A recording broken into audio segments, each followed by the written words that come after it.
today we have some good things to talk about. Some fun things. How was your weekend? It was all right. I had work on Saturday. Long day. Drove to Monterey in a big rig for the first time.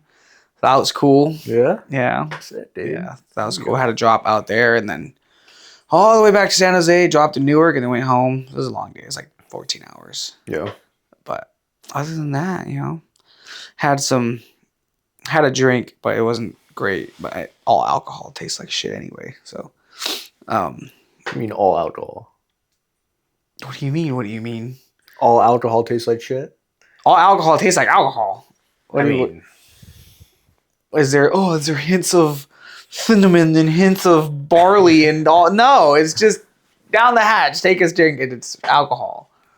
I mean, if you're just drinking to get drunk, sure, it doesn't really matter. Oh, you're one of those. I drink for the taste. Yeah, I fucking am. Yeah. So what do these taste like? Actually, most of those aren't even open yet. So okay, I know you've had Buffalo Trace. What does Buffalo Trace sound? I like Buffalo Trace. I like the oak flavor in it. Okay, but hold on. Flavor. Oh, so he's chewing on oak trees. Yeah, that's oaky. What? What are you talking about? I actually haven't had it in a while. But the point is, if it wasn't for me learning how to taste alcohol, I would still be an alcoholic. How do you taste oak? It's like the smell. You get that. Okay, no, we're talking about taste. Wood, because, I mean, they age them in barrels, wooden barrels. Okay, besides that, I know there's other ones, like people that say tequilas taste certain... Tequila, I mean, floral notes. You did a lot of floral in tequila. That's what tequila is big on, is floral. Like I've had tequila taste straight like rose petals. It's weird. Not my favorite, but definitely a thing. Never. It just tastes like fucking like rubbing alcohol. All alcohol tastes like rubbing alcohol. Most of them do. It's just burns your fucking throat, and then it burns. You don't know how to taste alcohol if you just let it burn. Let it burn, let it burn. You just don't understand how to taste. That's why. Can you want to take a drink real quick and show me? Do I have any? Do you have any glasses here? I might have a glass. Anyway, you're supposed to take it, let it swish on your tongue a little bit, coat your taste buds. Then you swallow it and immediately blow out. You're blowing out the ethanol. Give me a glass. I want to try this. How we're doing this. Got Buffalo right here. Okay. Do we have a glass, or do I got to take it out the fucking bottle? Hold on. I'm sure I have a glass. Brought to you by... Anthony, pause this. Brought to you by Buffalo Trace, where it tastes like oak, but oak tastes like shit. So... I don't have any glasses in here. All right. Just take a sip. All right. Hold on. Take a sip. Let it sit on your tongue. Swallow and breathe out. Ugh. Can we do this on the podcast? Breathe out. Nope. Nope what? Nope. It tastes like fucking alcohol, dude. Just didn't even try.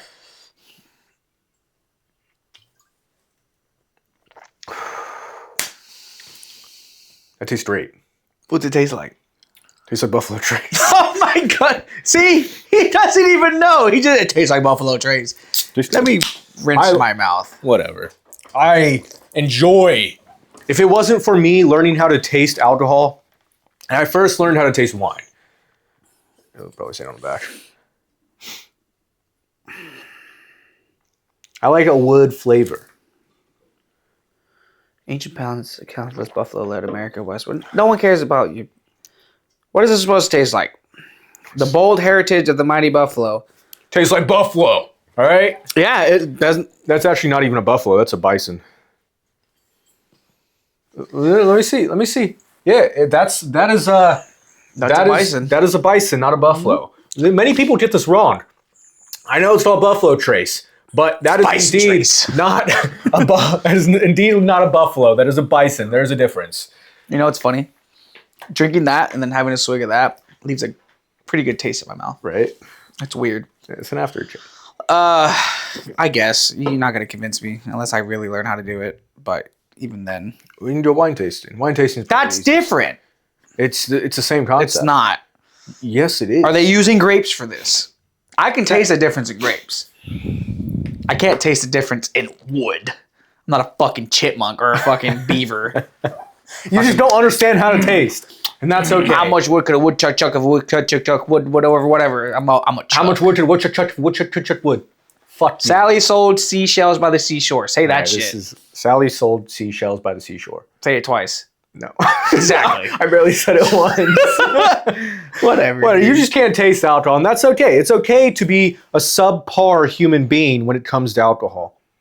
Sorry, Mr. Alcoholic over here. I'm not an alcoholic. That's why I learned how to taste. Whatever. Dude. I was an alcoholic, and that's why I know what that tastes like. So your energy flowed from getting fucked up to actually enjoying things in life. It changed. My attention changed. Indeed.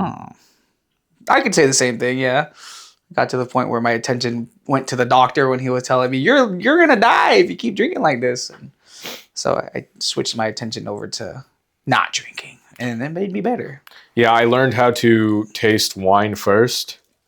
And once I learned how to taste wine, I started gradually learning how to taste other things. And it helped so much because if I didn't learn how to appreciate the moments I was tasting alcohol, I would be an alcoholic probably till this day. Because I did drink. Yeah. In the Marine Corps, it's the culture. You drink every fucking day. Yeah. You get back from the field, Like pirates. you have... You get back from the field, the first thing you do is have a shower beer. First thing you do. That's a manly thing, though. I mean, It's pretty manly. There's nothing I don't really drink beer, but if I'm gonna have a beer, beer. I'll drink a beer in the shower. Coming back from the field, like you're dirty, Right. head to toe, grimy. You just shot guns for days on end, all day, all night. You clearing buildings, whatever it is. Then you come home to your little fucking room that probably has black mold in it. You open the fridge. There's a single beer sitting there waiting for you. Take it, go take a shower, and drink it. There's nothing better in the world. Hell yeah. Nothing better in the world, I promise. I'm gonna try that after a long day at work. There's nothing better. Yeah. Absolutely. So what's our topic for today? Anyway, we should probably do the intro. You already did the intro. Oh. Yeah, but we were supposed to have like an intro song. We're having that. My buddy's gonna be working on it this next week, hopefully. Yeah. So we'll have a song here, and first we'll be like, "Hey man," we'll be yelling at each other, fuck you," that type of shit, and it'll be like, "Welcome to the jungle." Whatever. I don't know what it's gonna be. My buddy. Time to die. Shout out to Ali. He's gonna be making our intro. Yeah, and that'll be a fun time, and then we'll come back and talk. But today, the convo is about energy. Energy flows where attention goes. Energy flows where attention goes. Yep.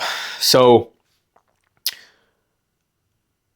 I realized when I quick backstory. When I got out of the military, I was put on a bunch of prescription meds, like a lot of anxiety, specifically talking about depression here. Right. I was put on a lot of depression meds. Quit them cold turkey.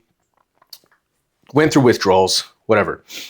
But coming out of that, I realized that I'm hyper fixated on one thing. Everything that would go wrong.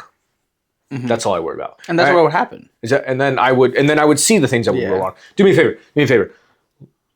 You sitting at home or in the car, wherever you are. I don't know.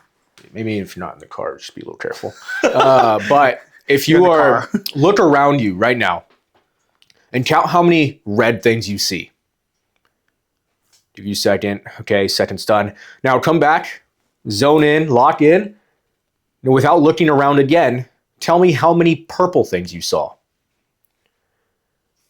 You don't fucking know. That's the answer. Because you weren't looking for purple. I digress. He doesn't have anything purple in this room, so. That's maroon. Whatever. Yeah. That was a purple pen right there. Sure. Anyway, the point is, you weren't looking for purple, so you didn't see purple. If all you focus on is brown, all you will see is shit. Yeah. There's a video they used at work once for slowing down and like paying attention to things. It was it's a video of a bunch of people just moving around, and it says pay attention to the two women in red, and they're doing whatever. Okay, now pay attention to the two males that are in blue. Whatever. They're all different colors. All right, now pay attention to the one male and one girl in yellow. I'm telling you, they're just doing this. They're just moving around. Oh, I know what this video is. Ends the video. Okay. Did you catch the gorilla walking through? I was like, wait, what? And it's so crazy when I first watched the video because I was like, super focused. Okay, cool, for sure. I got this. This is good. This is easy. And it said the gorilla, and I was like, huh? There's no fucking gorilla. Sure fucking shit. The gorilla, the guy in the, it's so funny because the guy in the gorilla suit, he's just, he's dancing, he's moving, he's like being funny. And I was like, no shot. Like he was actually in the video. So I was like, that pertaining to work. It can pertain to a lot of things. It can pertain to your work. It can pertain to your everyday life, your food choices and everything. Because if all you see is fucking junk food, of course you're going to eat it. And you're not going to look over and be like, oh shit, right next to it, there is some protein that I could eat. But it's just a lot of attention to detail that a lot of people can lack when it comes to anything in life. Because if you're always simply looking at what is easiest to go to and flow to, that's what you're going to go to. Yeah, I mean, it's addicting to look at the negative things in life. Mm-hmm. Like when you're going on the highway, everybody's slowing down because there's a car accident. What do? You look. You fucking rubberneck. We're all rubbernecking. And it's almost impossible not to. Yeah. Because we love drama. We love that negative. As much as we're like, dude, come on, hurry up. Exactly. Oh, dang. Just keep going. Exactly. Yeah. And it's wild because negative stuff is so addicting that you just almost can't completely get rid of it. Mm-hmm. But the positive stuff is just as addicting. Mm-hmm. We're just so trained to look at the negative because it's easy. It's everywhere. Everybody's doing that. Everybody's looking at this. It's easy to fall into the trap of everybody's doing it, so I'm going to do it too. Right. But they negate the fact that there is positive in every situation. Yeah. Every situation. And there's this, what's his name? Johnny Rocket? There's this guy I've been listening to lately, and he talks about, forgive me, he talks about delusional optimism.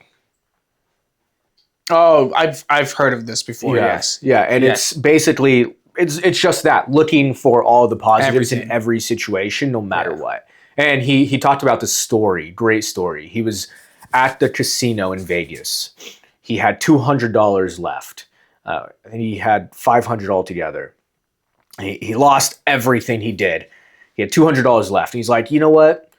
The universe just doesn't want me to waste my time on these small slot machines. We're going to the high stake because if I'm going to win big. Yeah. So he takes the last 200, he puts it on a high stakes machine, and he wins like $6,000 right then and there. Something like I think it was like 16 grand. It was some crazy crazy number, but it's so wild to have that kind of perspective, and it's so fun. People, it's not just about happiness, but it's actually kind of fun to have that kind of perspective on life, because if nothing can go wrong, nothing can go wrong. Exactly. Like, in your mind, if nothing can go wrong, then you're right. Yeah. You're absolutely right.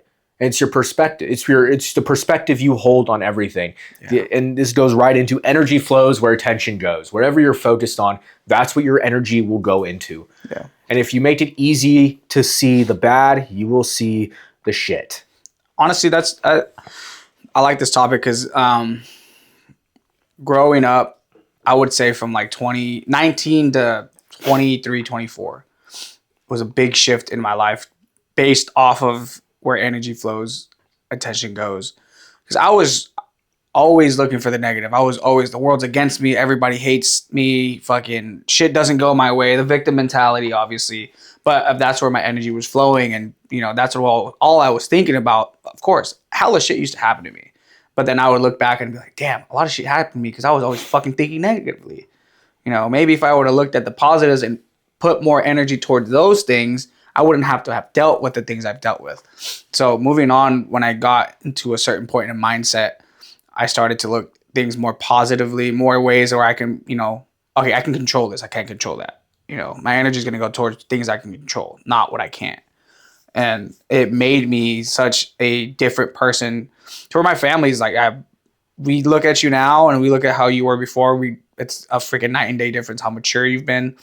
Because my sister-in-law can tell you, like, she's main person that can tell you. I'm sure my sister and my siblings can tell you too, but I had a really deep connection with my sister-in-law because, I met her when I was 5 years old, and I used to tell her everything. I told her everything. And I remember her telling me, like, a couple weekends ago, she said, we're so proud of how mature you've become from what you used to be, because, man, we used to be worried about you all the time. And now we don't really have to worry about you, which is kind of like, I guess, I don't like when people worry about me, but then I'm like, well, hold on. Sometimes I'm going through some stuff and, I could use some support. But back to what I was saying about energy flows, I stopped giving my energy to the negative connotations of life because it wasn't serving me. What it was serving me was shit. That's what it was serving me. And I was like, man, fuck that. And when it came to work, I would always be like, fuck, work's going to be hard. We got overtime today. And it's like, oh, I don't have a fucking forklift or whatever. And now I look at it and say, hey, fuck it. I'm about to do what I got to do. I got to get this money. Overtime, cool. Run that. I need that. Other people having a bad day and they're in a mood. I don't care. That's on them. I'm going to control what I can control, put my energy towards this.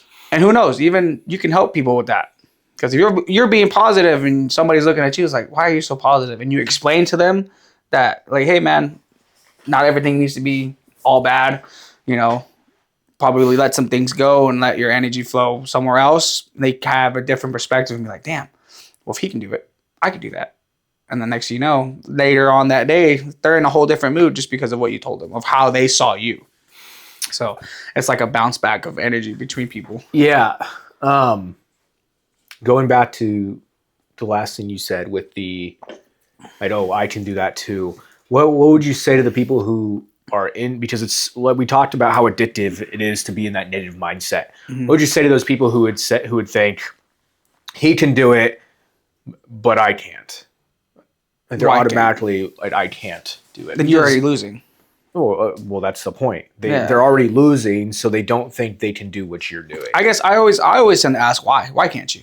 What is causing you to say I can't? Yeah. As a human being. I had a buddy who he was depressed and he was at a low point in his life, and he was the whole woe is me mindset, exactly this negative mindset. Right. He's like, everything's out to get me, basically. I'm like, who the fuck do you think you are? You're not special. Yeah. The devil doesn't give a fuck about you. He doesn't have to do shit to you. He's got you right where he wants you. You're doing it to yourself. You're doing his job for you. Yeah. He does not. You're not special in any way, shape, or form. You are doing his job for him. Yeah. Why the fuck do you think the world is against you? Yeah. Nobody cares about you yet. You haven't done anything worth a shit. Yeah. And as harsh as it sounds. It sounds harsh, but it's true. As harsh as it sounds, I want people to understand that that's how some people need sometimes. Because everything's against me. They're like, dude, you're irrelevant. Yeah. Nobody gives a fuck about you realistically. At the end of the day, we're all irrelevant to everybody else in this world. We're on this podcast acting like we have 1 million views. We don't. We're just talking. Nobody gives a fuck about us. At the end of the day, I still talk like as if I do have all these people watching me.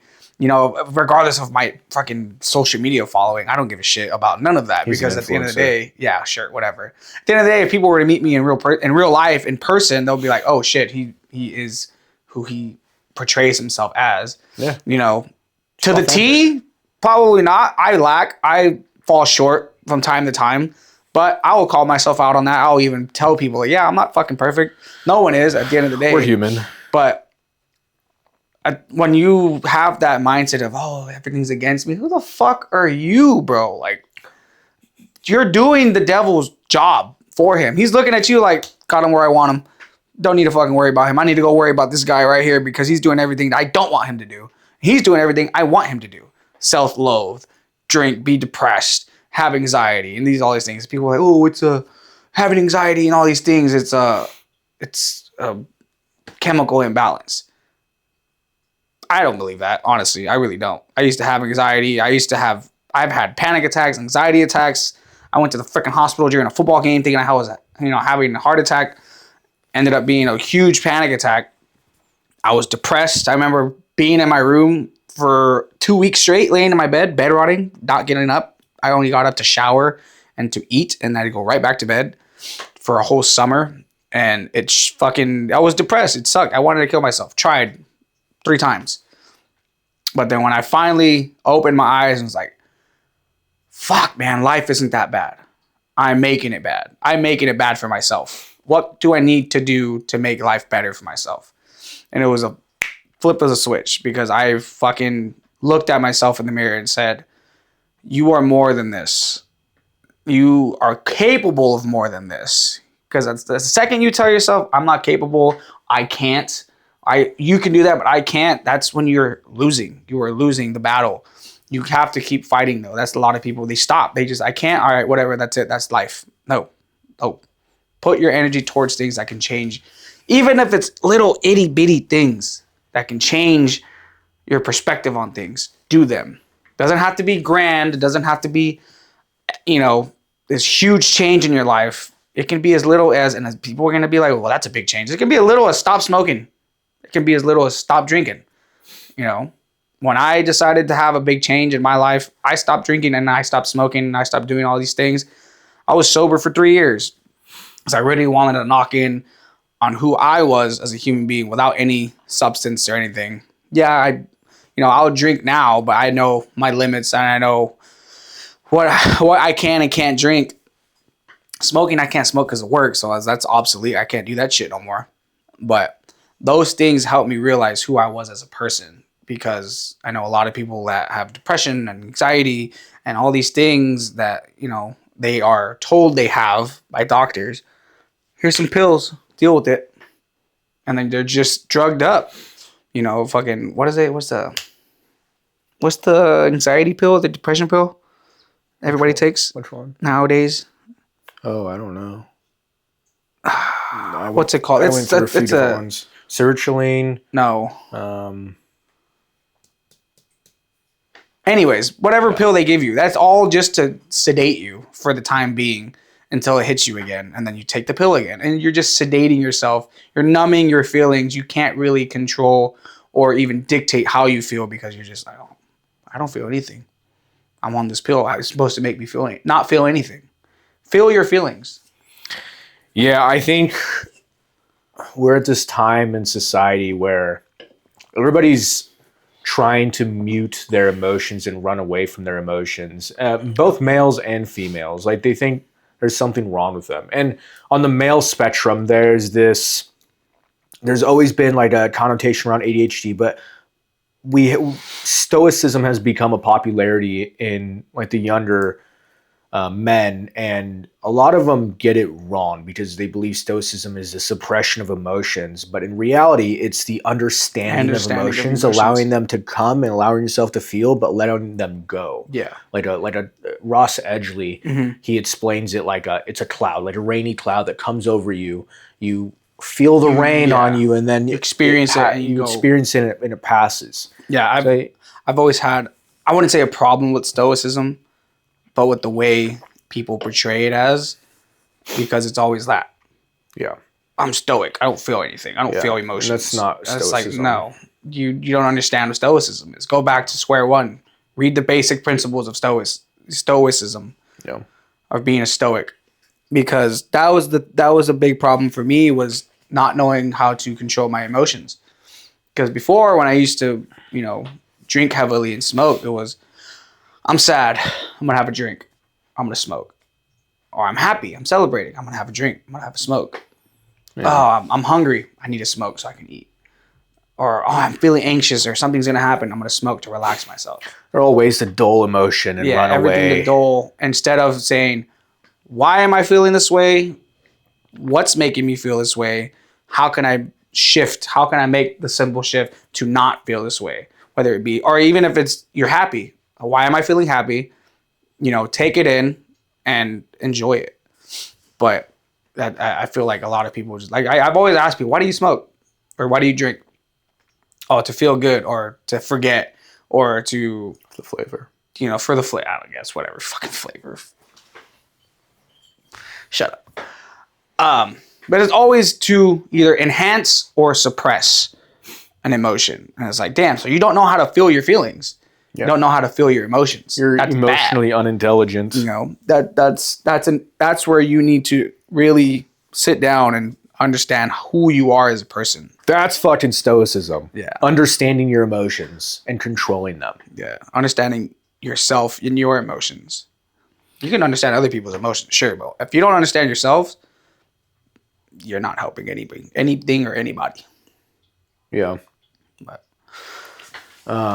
we didn't do a reel today. I just realized that. That's fine. We could do a reel some later in the episode. Yeah. Oh, we can do it right now. We could. I'll pull it up right now. All right. Keep talking. But oh, actually, before that, I wanted to bring up. I'll bring it up after the reel. Yeah. Keep talking. Yeah. Yeah. But I'm very grateful of, first of all, the Lord and myself for putting that on my heart to learn how to deal with my emotions. Because before, man, I can't even remember how it was before. I really can't. Yeah. Like I always just remember like me being hot-headed, but when it comes to being sad or anything like that, I can't remember. Isn't it almost, if you do, isn't it almost, I feel some shame around who I used to be. I feel shame. I feel a little like, shameful. Damn, like, pussy. man, yeah. And like, there's a sense of understanding, like, yeah, I understand where I was at the time, but I also understand that life goes on. I was emotionally unintelligent at the time. Yeah. I'm a little shameful. And I'm not gonna lie, like I still am in ways emotionally unintelligent, but everybody learns just because there's certain feelings that I haven't felt in a long time or in ways where I'm just like, damn. But I'll always sit with it and think, okay, why I have to really digest, And a lot of people take it because the way I do it, I kind of just stay away from people for a bit. Yeah. Because I want to digest. I don't want other outside opinions to shit because, everybody goes to therapy and everything, which is great. Therapy's great. But I used to go to therapy. I stopped because I learned a thing or two from my therapist when it comes to really honing down your feelings and emotions and learning how to digest and dissect what you're feeling. So I haven't been to therapy. I want to go back. Shit's expensive nowadays. I've been to multiple therapists and all of them were failures. You got fired. Twice. You got fired.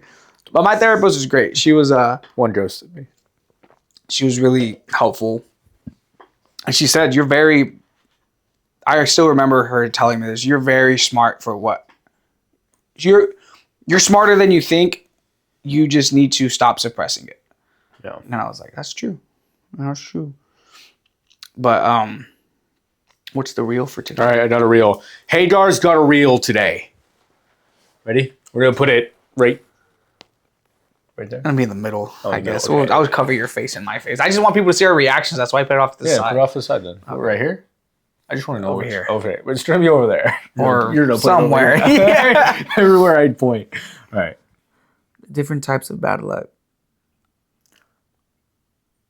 Oh, no. Please tell me he plays the whole thing. So I want to see if he lives or not. I don't think he does. I think I watched him. Yeah, he doesn't. He was thinking about all the negatives in the world that day. He experienced all negativity all at once. That was terrible. Imagine that. One, as I saw him stepping, I'm like, he's stepping a little wide there. Yeah, Chill out there for one. I mean, I'm not a weightlifter, but yeah, I mean, it was a little wide. But also, that's a lot of bad luck. That's like a year's worth of bad luck in one instance. Karma came to pay him a visit. Who did you hurt, sir? What did he do wrong? Because that is atrocious. He hurt somebody for sure. Yeah, and the world got him back. The universe got him back. Man, that is terrible. I saw another video where it stopped him right as he was dropping it, and he like drops it forward. So that's good at least. Still, he didn't do the splits. But still, like that weight in that position. Oh yeah, you're pulling something. Pulling. I mean, I wouldn't be surprised if he just tore his balls in half.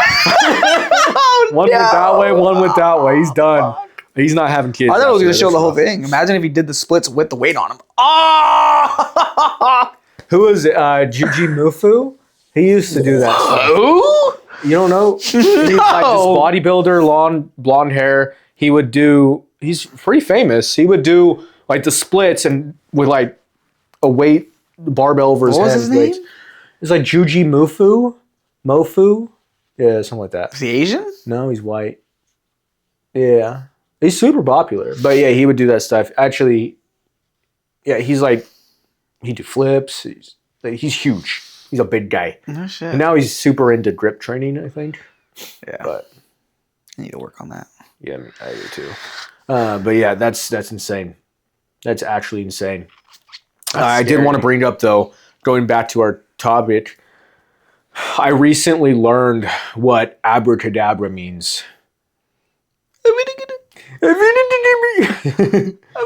Now, abracadabra comes from the Arabic word avada kedavra, which translates which translates to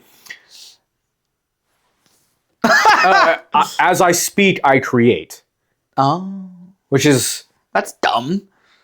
Well, I mean, for the Harry Potter part of it. well, that's different. That's not. As I speak, as I create. What are you creating, Voldemort? Well, I mean, now magicians will use it as like a joke term, whatever. Yeah, because as I speak. Yeah. Okay. But I've never heard the original meaning behind that, and they used to use it as in actual rituals, abracadabra for things, for like healing rituals. Oh. But I'm sorry.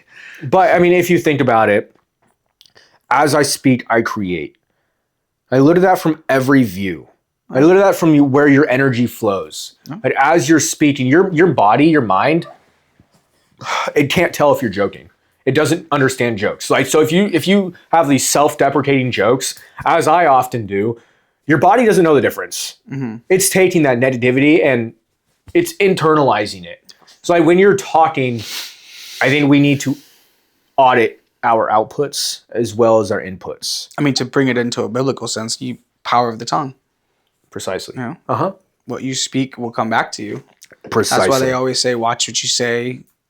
Obviously, when it comes to cursing, we're really bad at that. But yeah, fuck. Sorry. Sorry. But, you know, that's why they say, you know, watch your mouth. Don't curse. Because it's the power of the tongue. Anything that flows out of your mouth will come to you. And people are going to take it into a like, oh, I want to be rich. Like, that, not in that sense. It's not. Yeah, and that's another good point to bring into it. People will say, I want to be rich. I want to be this. I want a Corvette in your instance, right? And oh, no. I don't want a Corvette. I'm getting a Corvette. I think a lot of people misunderstand how they get to one.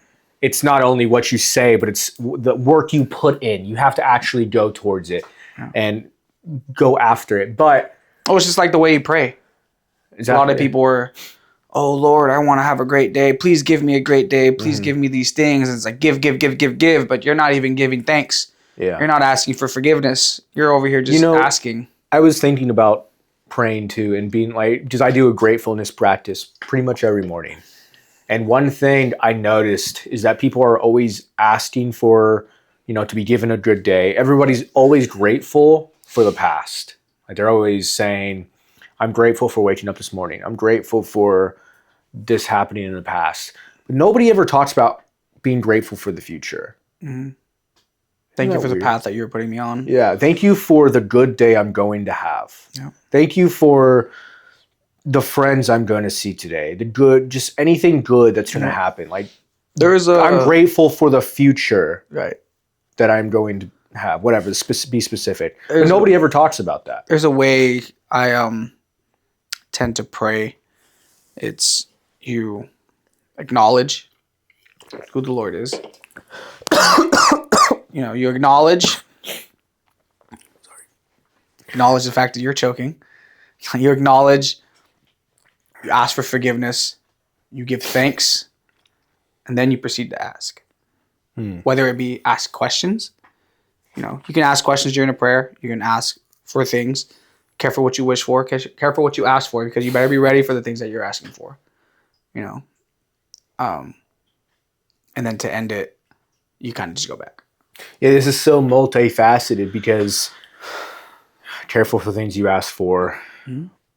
Like That's always been a all of thing that. when it comes to bad too. Like careful what you wish for. It's like it's not always a bad thing, but you always have to look at when you're asking for things. Are you ready for what you're asking for? You know, it could be good, it could be bad. So if you're asking for a promotion, are you ready for that promotion?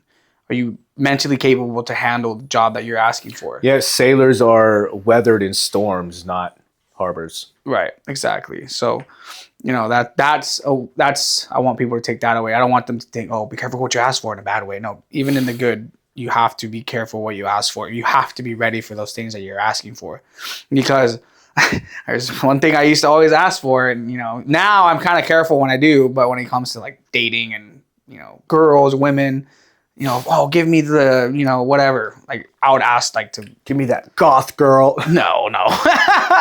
Yes, but no.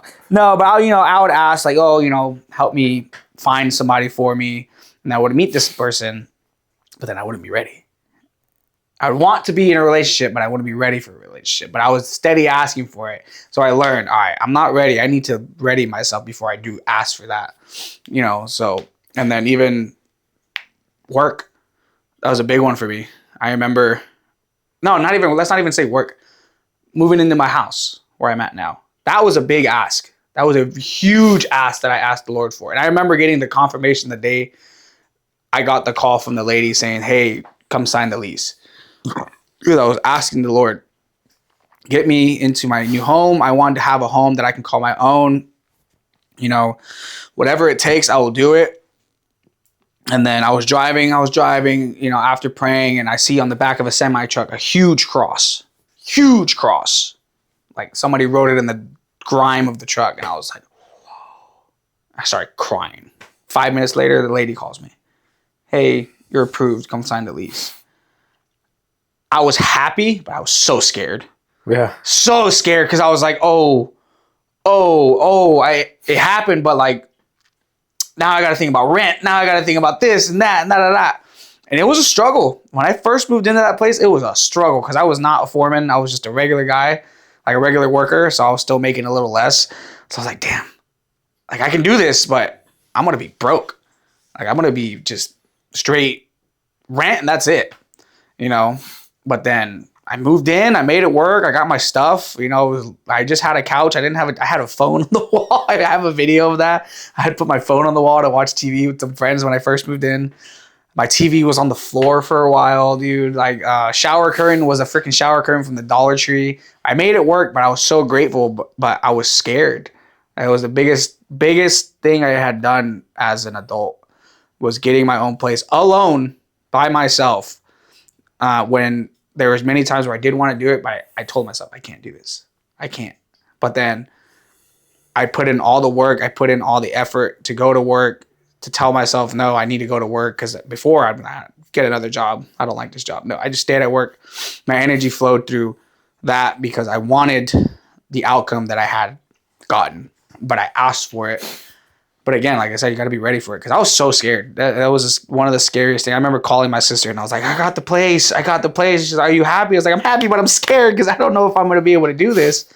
And she was like, well, you prayed for it, so you better be ready. And I remember her saying that. You prayed for it, so be ready for it. And I was like, dang.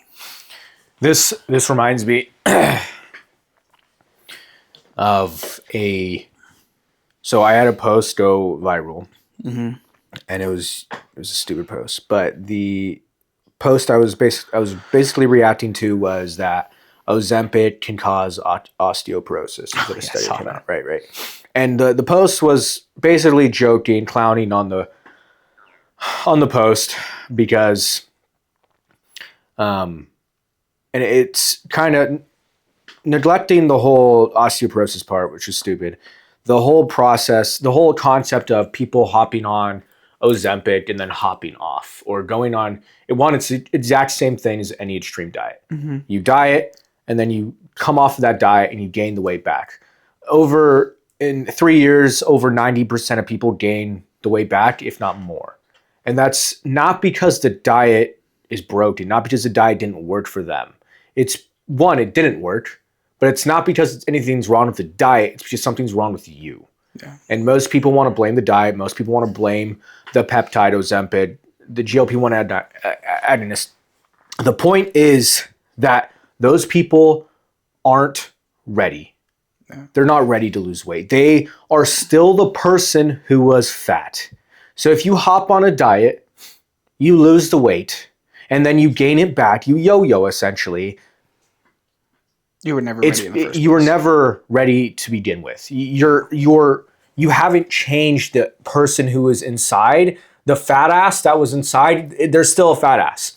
A diet's not going to fix your problems when it comes down to it. It's the habits, it's the person, it's the identity. If you don't think of yourself as that person who has the house, who is in shape, if you don't think you're that person already, you're never going to have the house. You're never going to be in shape because you're stuck in the fat ass mindset, in the poor mindset, in this mindset of your identity is tied up with who you are now and not who you're going to be later. Yeah. And you got to that's do what the it problem. takes. You have to do what it takes. Because a lot of people will lose the weight and literally, I lost all the weight. Now I can enjoy all this junk food again because I lost the weight. It's like, no, you need to not, because that's the whole reason you got that way in the first place. But again, their energy flows back to the negative, back to the things that they are used to. And granted, I've gone back to certain things that were never really good for me. But then I realized, like, oh shit, okay, what am I doing?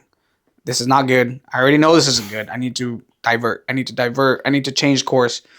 But people fail to do that because they see the good result and they're just like, cool, I got it. That's it. Yeah.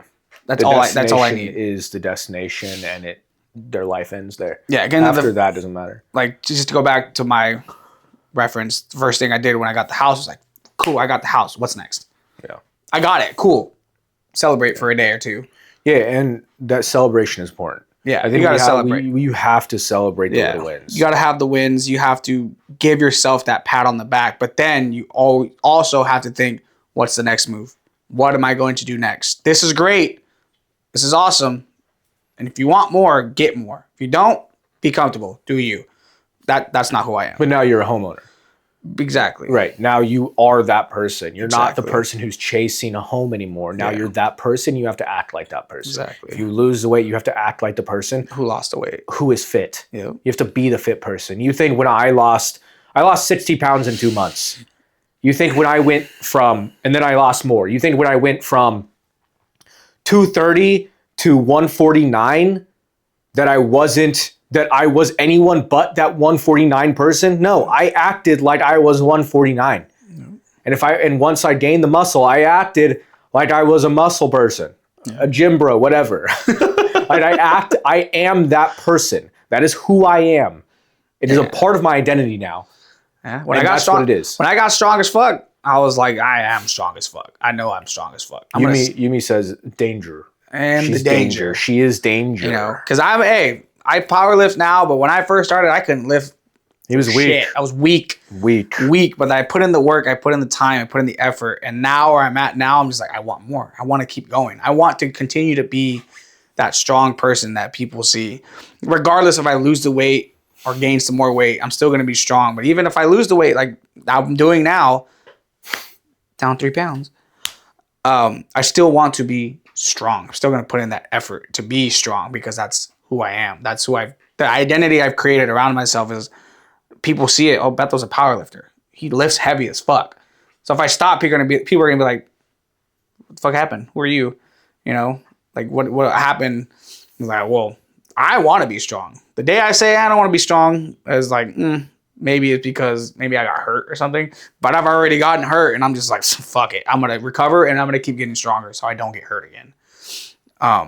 You fortify my body in a sense, but you don't stop progressing. Once you get somewhere, celebrate 100%, divert your energy to something else so that way you can give your attention to it. Because if you go back to just giving your attention to the bad shit that you were doing already, just because you got somewhere good, that's where you're going to go.